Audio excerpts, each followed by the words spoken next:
ଜୟ ଜଗନ୍ନାଥ ନମସ୍କାର। ଆଜି ମୁଁ ଗୋଟେ ଯେଉଁ ଆମର ଭୁବନେଶ୍ୱରରେ ଯେଉଁ ଗୋଟେ ଝିଅଟେ ଯେଉଁ ରିୟା ଆମର ଅଭିନେତ୍ରୀ ଅଛନ୍ତି ତାଙ୍କ ନାଁରେ ଯେଉଁ କେସ୍ଟା କରାହେଇଛି, ମୁଁ ସେ କେସ୍ ଉପରେ ଗୋଟେ ପଦେ କଥା କହିବି।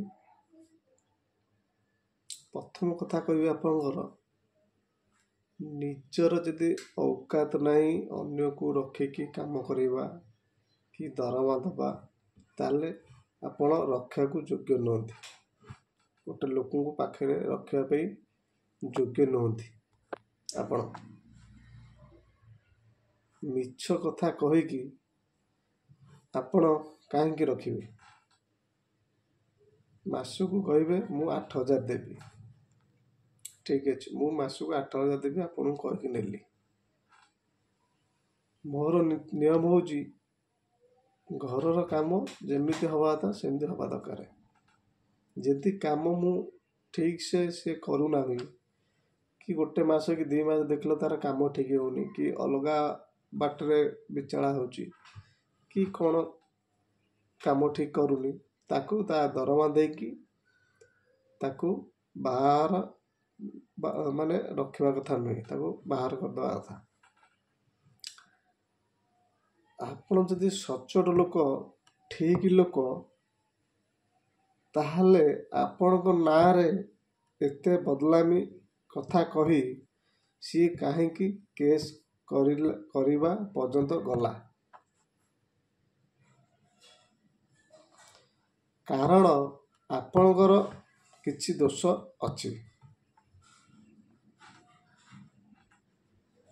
ଯଦି ଦୋଷ ନାହିଁ, ସିଏ କାହିଁକି ଥାନାକୁ ଗଲା, କେସ୍ କଲା? ଆପଣ ବଡ଼ ଲୋକ ହେଇପାରନ୍ତି, ଆପଣଙ୍କର ବହୁତ ପଇସା ଥାଇପାରେ, ଆପଣଙ୍କର ବହୁତ ଲୋକ ଚିହ୍ନା ପରିଚୟ ଥାଇପାରନ୍ତି, କିନ୍ତୁ ଗୋଟେ ନିରୀହ ଗରିବ ଶ୍ରେଣୀର ପିଲାକୁ ଏତେ ହଇରାଣ କରିବା ତମକୁ ଅଧିକାର ଦେଲା କିଏ? ଆପଣ ପଇସା ଦେଇପାରିବେନି, ଠିକ୍ ଅଛି, ଗୋଟେ ମାସର କାମ କଲେ ତାକୁ ବାହାର କରିବା ଦରକାର। ଆପଣଙ୍କର ଯଦି ଔକାତ ନାହିଁ କି ସେ ପିଲା, ଆପଣଙ୍କର ଔକାତ ଅଛି କିନ୍ତୁ ସେ ପିଲାର ଦୋଷ ଅଛି, ଆପଣ ଗୋଟିଏ ମାସ ଭିତରେ ତାକୁ ବାହାର କରିଦେଇଥାନ୍ତେ, ତା ଦରମା ତାକୁ ଧରିକି ବାହାର କରିଦେଇଥିଲେ।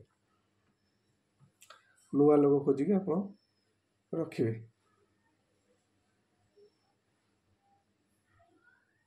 ଓଡ଼ିଶାବାସୀ ମାନେ କୁହନ୍ତୁ, ଯଦି ସେ ପିଲା କେସ୍ କରିବାକୁ ଗଲା, କେସ୍ କରିବା ପର୍ଯ୍ୟନ୍ତ କାହିଁକି ଗଲା? ତା ଆତ୍ମାକୁ ସେତିକି ବାଧିଛି ବୋଲି ସେ ଯାଇଛି। ତମକୁ କେହି ଅଧିକାର ଦେଇନାହାନ୍ତି କେଉଁ ଶ୍ରମିକ ଶ୍ରେଣୀର ଲୋକଙ୍କୁ ଏମିତି ହଇରାଣ କରାଇବା କି ରଖିକି ତାକୁ ହଇରାଣ କରିବା, ଜବରଦସ୍ତି ରଖିବାକୁ ତମକୁ ଅଧିକାର ଦେଇନାହାନ୍ତି।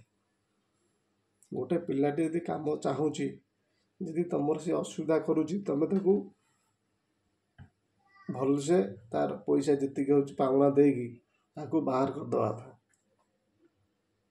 ତା ମାନେ ମୁଁ ଦେଖୁଛି ଆପଣଙ୍କର ସବୁ ଦୋଷ। କାରଣ ନିଆଁ ନଥିଲେ ଧୂଆଁ କେବେ ହବନି। ସେ ଝିଅ ରାତି ଅଧରେ କାହିଁ ବାହାରିକି ଗଲା? ସେତିକି ପ୍ରେସର ପଡ଼ିବାରୁ ସେ ବାହାରିକି ଯାଇଛି। ଖାଲି ଚିକଣ ଚାକଣ ହେଇକି ବୁଲିଲେ କ'ଣ ହବ? ନିଜ ମନର ତ ହୃଦୟ ଆପଣଙ୍କର ଅଳିଆ ପ୍ରବଳ। ସେ ବିଜୟ ବାବୁ ଅଳିଆ ହୃଦୟରେ ପ୍ରବଳ ଅଛି।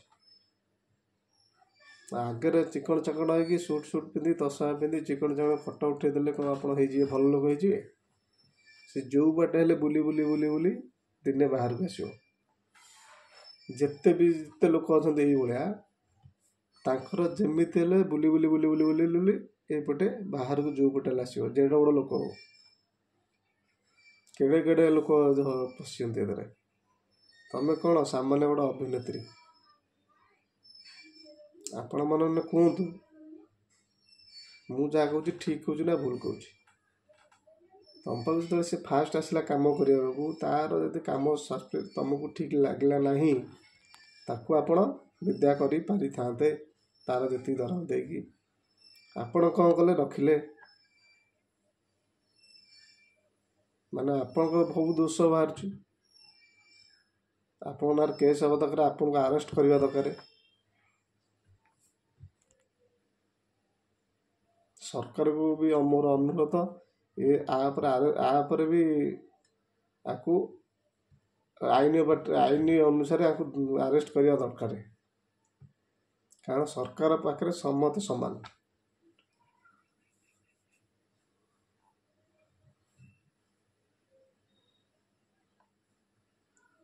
ସେ ପିଲାଟି ଚାଲି ପାରୁନାହିଁ, ସେ ମିଛରେ କହୁଛି ସତରେ କହୁଛି, ଆମେ ତ ଦେଖିବାକୁ ଯାଉନୁ, ଆମେ ଯାହା ମିଡ଼ିଆରେ ଦେଖୁଛୁ ସେଇଟା କହୁଛୁ। ଗୋଟେ ଲୋକ ଜଣଙ୍କ ନାଁରେ ମିଛ ଆଲିଗେସନ ଟୋଟାଲ ଆଣିବ ନାହିଁ। ଯଦି ଆଣିବ ତାହାର କ'ଣ ସ୍ୱାର୍ଥ ଥିବ ସେ ଆଣିବ, ଆଉ ଯଦି ପ୍ରମାଣ ଥିବ ସେ ଆଣିବ। ପ୍ରମାଣ ନଥିଲେ କେହି ଆସିବେନି। ଆପଣଙ୍କୁ ଯଦି ତା କାମଟା ଭଲ ଲାଗିଲା ନାହିଁ, ତାକୁ ଦରମା ଦେଇକି ବାହାର କରିଦେଇଥାନ୍ତ। ଲୋକ ତ ମିଳୁଛନ୍ତି, ତାମାନେ ଆପଣଙ୍କର କିଛି ଦୋଷ ଅଛି, ସେଥିପାଇଁ ତ ଆଲିଗେସନ ଆସିଲା ତମ ନାଁରେ। ଦୟାକରି ଆପଣ ଅଭିନେତ୍ରୀ ହେଇଥିବାରୁ ଦୟାକରି ଆପଣ ନିଜେ ଏଇ କେସ୍ଟା ନିଜେ ଫାଇନାଲ୍ କରନ୍ତୁ।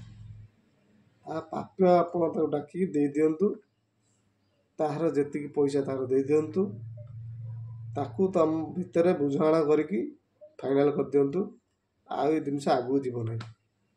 ଆଉ ଯଦି ଆପଣ ନ ଚାହିଁବେ ଆଗକୁ ଯିବ ନାହିଁ, ଏଇଟା ବଢ଼ି ବଢ଼ି ଚାଲିବ। ରହୁଛି, ଜୟ ଜଗନ୍ନାଥ।